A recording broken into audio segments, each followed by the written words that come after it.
Continuamos hoy, amigo oyente, nuestra marcha por el libro de Sofonías. En nuestro programa anterior apenas si pudimos poner nuestros pies en el umbral del segundo capítulo de Sofonías.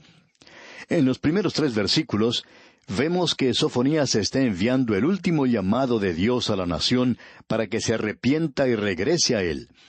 Comienza diciendo, «Congregaos y meditad». Creemos que esto está indicando aquí un llamado a reunirse como un grupo de adoradores para que clamen a Dios que los libere y para que también ellos puedan abandonar sus pecados. Él dice, «Congregaos y meditad, oh nación sin pudor». Ahora, los pecados de esta gente habían causado que Dios trajera este juicio sobre ellos, pero no era que Él no los quisiera. En realidad, el pecado de ellos había alcanzado un nivel bastante bajo, por cierto, y ellos estaban, por así decirlo, muertos a la vergüenza. No tenían ningún sentido del pudor. Ellos no tenían ninguna vergüenza en su comportamiento. Creemos que uno podría decir que ellos no tenían ninguna sensibilidad en cuanto al pecado. Estaban pecando con impunidad. Ellos pecaban abiertamente y en realidad hasta se jactaban de hacerlo. Creemos que nuestra situación en el presente es similar a esta. Hay personas que se admiran cuando decimos que nos encontramos en una situación terrible, y no es que nosotros digamos que ahora estemos en una condición peor que en el pasado, sino que antes la gente pecaba, pero no lo hacía abiertamente, lo hacía a escondidas. El pecado se cometía en un lugar donde nadie podía observarle. No se hacía alarde del pecado en el mundo. La gente no se jactaba de hacerlo como ocurre en el presente, o sea que no era una forma de pecar descarada como ocurre ahora. Ya hemos contado esta historia anteriormente de una joven muchacha, muy hermosa por cierto, que se presentó en un programa de televisión y prácticamente se jactaba de que ella estaba viviendo con un hombre con el cual no se había casado. Y otros que se encontraban en ese programa le felicitaban por el valor de expresar sus ideas y por lo tolerante de las mismas. Nadie le felicitó por la desvergüenza del pecado, porque el pecado ahora se está presentando de una manera muy abierta. No creemos que haya más pecado, sino que ahora se presenta abiertamente. Se pecaba en el pasado, de eso estamos seguros, pero se hacía de una forma más disimulada, más discreta de lo que se hace en el presente. Se cometía así, pero había un sentido de tristeza, por así decirlo, por el pecado. Y parece que hemos perdido eso en el presente, amigo oyente. Y ese era el problema con esta nación de la cual nos habla Sofonías. Y aquí en el versículo 2 de este capítulo 2 dice él, «Antes que tenga efecto el decreto y el día se pase como el tamo, antes que venga sobre vosotros el furor de la ira de Jehová, antes que el día de la ira de Jehová venga sobre vosotros». El profeta está expresando urgencia aquí. Quería que hicieran esto antes de que Dios comenzara a actuar en juicio, pero cuando uno cruza esa línea y Dios comienza a actuar en juicio, uno descubre que ya es demasiado tarde. Y entonces dice aquí en el versículo 3, «Buscad a Jehová todos los humildes de la tierra, los que pusisteis por obra su juicio. Buscad justicia, buscad mansedumbre. Quizás seréis guardados en el día del enojo de Jehová». En aquellos días existía un remanente del pueblo que eran fieles a Dios, de la misma manera en que hoy encontramos un remanente en la iglesia. Sin lugar a dudas, en las iglesias del presente, no interesa cuán liberales sean ellas, hay algunos creyentes verdaderos todavía que son miembros de estas iglesias. No sabemos por qué lo son, y no vamos a juzgarles nosotros aquí, pero existe un remanente.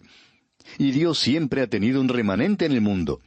Aparentemente aquí esto está hablando a aquellos que son parte de ese remanente. Ellos deben tener mucho cuidado también con sus vidas. Deben buscar la justicia, buscar la mansedumbre. No tienen que ser llenos de arrogancia y orgullo y un amor propio. Este era uno de los grandes pecados de esa nación. Y ese es el peligro que existe hoy entre los creyentes. Hoy existe el orgullo de la fe y el orgullo de la gracia. Hay algunas personas que se sienten orgullosas por haber sido salvadas por gracia, y ellos piensan que eso es algo de lo que deben jactarse. Es como si ellos fueran algo especial y particular del Dios Todopoderoso. Se jactan de eso. Amigo oyente, nosotros tenemos que reconocer que no podemos gloriarnos en nada. El apóstol Pablo dijo que él mismo no tenía de qué gloriarse. Y amigo oyente, si Pablo no tenía de qué gloriarse, estamos seguros que ninguno de nosotros lo tenemos. Y existe también el peligro en el presente de jactarse o enorgullecerse del hecho de que somos hijos de Dios. Eso nos tiene que llevar a nosotros a la mansedumbre. Aquí él dice, buscad mansedumbre. Quizás seréis guardados en el día del enojo de Jehová. Eso es algo realmente glorioso, maravilloso. El ser guardados en la hendidura de la roca, el ser cubiertos por sus alas. Los hijos de Dios deben reconocer que aunque ellos no van a pasar a través del período de la gran tribulación, pueden experimentar mucho juicio y muchos problemas de la misma manera en que sucedió con esta gente. Ellos no pasaron por el día grande de Jehová, pero por cierto que pasaron, como nos gusta decir, a través de un pequeño período de tribulación. Ahora uno habla en cuanto a la gran tribulación, pero ¿qué en cuanto a la pequeña tribulación? Todos nosotros vamos a tener un poco de tribulación en esta vida. Vamos a tener problemas. Hace muchos años, una señora que trabajaba ayudando en los oficios domésticos en una casa, se quejaba en cuanto a todos sus problemas, y aparentemente ella tenía bastantes. Y la dueña de la casa le dijo, en una manera que la reprendía por su forma de quejarse, le dijo lo siguiente: cuando el Señor me envía la tribulación, yo voy a atribular. Y amigo oyente, estamos de acuerdo con esto. Creemos que nosotros debemos atribular. El apóstol Pablo dice que gemimos en nuestros cuerpos, pero eso no quiere decir que nosotros nos encontremos en el período de la gran tribulación. Ahora llegamos aquí a una nueva sección que comienza con el versículo 4 de este capítulo 2 y continúa hasta el versículo 8 del capítulo 3. Y aquí tenemos el juicio de la nación, y esto nos revela que Dios juzga a todas las naciones de la tierra. Amigo oyente, el Dios de la Biblia no es una deidad local nada más. No es algo que uno coloca en un estante, no es algo local o nacional. Quizá ese haya sido uno de los errores o de los peligros cometidos por la raza blanca en su intento de tratar de cristianizar a la gente. Lo que ha hecho es que lleva el Evangelio, sí, pero luego han tratado de que la gente viva como ellos viven, y les ha llevado sus costumbres y sus métodos. Bueno, hay muchas clases de gente diferentes sobre la superficie de la tierra. Todos ellos son personas por las cuales Cristo murió, y nuestra labor, amigo oyente, es la de llevarles el Evangelio, llevarles la palabra de Dios, y luego dejar que ellos vivan esta nueva vida en sus propias costumbres y en sus propias normas de vida, de la misma manera en que lo recibieron nuestros antepasados. Quizá algunos de nuestros antepasados eran paganos, que comían la carne cruda y vivían en una cueva, pero el Evangelio hizo mucho por ellos, sin que los misioneros primitivos trataran de hacer que esta gente cambiara de su forma de vivir. Aparentemente desarrollaron su propia civilización, y eso es lo que nosotros debemos hacer con los demás. El Dios de la Biblia es el Dios de este universo, es el creador de la humanidad y del universo, y es el redentor de la humanidad. Notemos ahora que Él va a juzgar a estas naciones, y no solo a su propio pueblo. Él juzga a otras naciones por su pecado. Dios ha establecido ciertas normas que son para todo el mundo. Han sido escritas en los 10 mandamientos. Dios se las dio a Moisés porque todas las naciones tienen un sentido de lo bueno y de lo malo. Y quizá varíen en lo que es bueno y lo que es malo, como cuenta cierto misionero que vivió entre una tribu de cazadores de cabezas, personas que eran caníbales. Ellos vivían en la costa de Asia, en el Mar del Sur, y tenían un alto sentido de la honradez. Él decía que uno podía dejar su billetera o su cartera en el centro de la tribu donde ellos vivían, y que se podía dejar allí el dinero por semanas, y nadie lo tocaría. Tenían un alto sentido de la honradez. Pero por supuesto, decía este hombre, que a ellos no les molestaba comerse a la suegra en una cena. Si ellos le decían a uno que habían tenido a la suegra para la cena, uno no sabía si la habían invitado o si se la habían comido. Pero de todos modos, tenían un nivel bastante alto de honradez. Y eso es algo, amigo oyente, que usted y yo no experimentamos en nuestros días. Si usted dejara su cartera, su billetera, por solo un instante, desaparece. Cierta señora contaba que una vez que estaba de compras, puso su bolso sobre una mesa, se dio vuelta para ver algo, y cuando volvió a buscar su bolso, ya había desaparecido. No había pasado ni un minuto, y ni siquiera quedó el rastro del bolso. Amigo oyente, Dios le ha dado a las naciones ciertas normas, y usted puede encontrar esto en todas las naciones del mundo. No hubiera ninguna nación civilizada si no reconociera eso. Cuando esta gente se aparta del Dios vivo y verdadero, entonces se hunden en la peor clase de paganismo que pueda existir, y llegan al punto donde Dios los tiene que abandonar, como hemos visto ya. Notemos ahora que él comienza su juicio de la nación aquí en el versículo 4 de este capítulo 2 de Sofonías, donde dice: Porque Gaza será desamparada y Ascalón asolada, saquearán a Asdod en pleno día, y Ecrón será desarraigada. Ahora aquí se mencionan 4 de las ciudades de los filisteos. Estas van a ser juzgadas también. Ahora alguien quizá diga: ¿por qué no se menciona a Gad, ya que es un lugar tan prominente? Bueno, en esta época, Gad estaba bajo el control del reino del sur. Pero estas otras 4 ciudades, Gaza, Ascalón, Asdod y Ecrón, van a ser juzgadas. Él dice que serán desamparadas y Ascalón asolada. Gaza será desamparada y Ascalón asolada. Es interesante esto, ya que dice que Gaza será desamparada, y lo es en el día de hoy.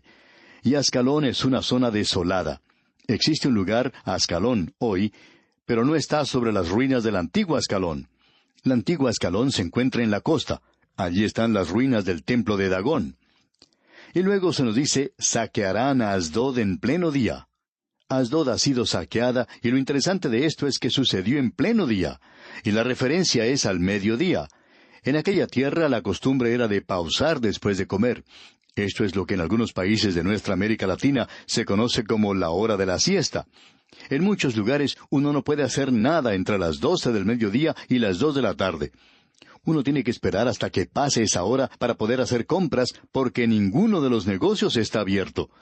Hay muchos lugares que cierran al mediodía, porque es entonces cuando se descansa, ya que la gente no quiere trabajar en el calor del día. Pues bien, así era en Asdod, un lugar bastante caluroso, aunque estaba en la costa del mar, un lugar que llega a tener mucho calor en el verano, y dice aquí que será destruida. Saquearán a Asdod en pleno día. O sea que eso los va a tomar a ellos por sorpresa, los tomará completamente desprevenidos. Y Asdod desapareció totalmente, y ahora en el presente está bajo control israelí. Los israelíes han construido edificios de apartamentos en esa zona. También tienen un puerto construido por Israel, y es un puerto de los principales de ese país. Más recientemente aún se instaló allí una refinería de petróleo. Pero en aquel día, dice aquí, que será completamente saqueada. No hay ruinas en ese lugar. Y aquí también dice en este versículo: y Ecrón será desarraigada. Es decir, que fue quitada completamente. Y luego en el versículo 5 de este capítulo 5 de Sofonías leemos: Ay de los que moran en la costa del mar, del pueblo de los cereteos. La palabra de Jehová es contra vosotros, oh Canaán, tierra de los filisteos, y te haré destruir hasta no dejar morador. Aquí se habla de la nación de los cereteos. Ellos llegaron allí de la isla de Creta, y evidentemente eran filisteos. La palabra filisteo significa en realidad inmigrante, y ellos habían emigrado a aquel país. Esto, digamos de paso, debería responder la duda que tienen algunas personas, especialmente los de tendencia liberal, que dicen: ¿qué derecho tiene Israel para haber sacado a los filisteos si esa era su tierra natal? Pero, amigo oyente, esa no era su tierra natal. Israel estuvo allí mucho antes que llegaran los filisteos. Abraham, Isaac y Jacob estuvieron en esa tierra, y también sus descendientes estuvieron allí. De allí partieron a la tierra de Egipto, y en ese intervalo, los filisteos, que significa inmigrante, bueno, esta gente llegó a este país como inmigrantes. Pues bien, ellos deben ser expulsados, porque la palabra de Jehová es contra vosotros, oh Canaán, tierra de los filisteos, y te haré destruir hasta no dejar morador. De paso, queremos hacerle una pregunta, amigo oyente. ¿Cuándo fue la última vez que usted vio a un filisteo? Ellos han desaparecido. Y en el versículo 6 leemos: y será la costa del mar praderas para pastores y corrales de ovejas. Ellos se apoderaron de ese lugar y se quedaron allí por casi 1900 años. Y aquí en el versículo 7 leemos: será aquel lugar para el remanente de la casa de Judá. Allí apacentarán. En las casas de Ascalón dormirán de noche, porque Jehová su Dios los visitará y levantará su cautiverio. Él se dirige del oeste al este a las naciones que son vecinas a la tierra de Judá. Y continuamos leyendo en los versículos 8 y 9 de este capítulo 2 de Sofonías: yo he oído las afrentas de Moab, y los denuestos de los hijos de Amón con que deshonraron a mi pueblo, y se engrandecieron sobre su territorio. Por tanto, vivo yo, dice Jehová de los ejércitos, Dios de Israel, que Moab será como Sodoma, y los hijos de Amón como Gomorra, campo de ortigas y mina de sal, y asolamiento perpetuo. El remanente de mi pueblo los saqueará, y el remanente de mi pueblo los heredará. Ahora, uno de los países más pobres entre las naciones modernas es el reino hashimita de Jordania. Ocupa la tierra de Moab y la tierra de los hijos de Amón. La capital allí es Amón, y uno no puede encontrar un lugar más desolado que este. Esto ha sido cumplido en el pasado.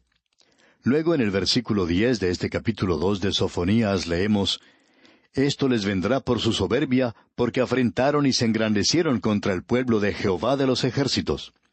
Ellos son juzgados por su soberbia, y la soberbia fue la causa por la cual el diablo pecó al principio, como usted bien sabe. Luego en el versículo 11 dice: Terrible será Jehová contra ellos, porque destruirá a todos los dioses de la tierra, y desde sus lugares se inclinarán a él todas las tierras de las naciones. Dios va a juzgar a la nación de Israel y a las naciones del mundo porque le han ignorado. Ellos no le reconocieron cuando le conocieron, y no le glorificaron, sino que llegaron a ser vanos en su imaginación.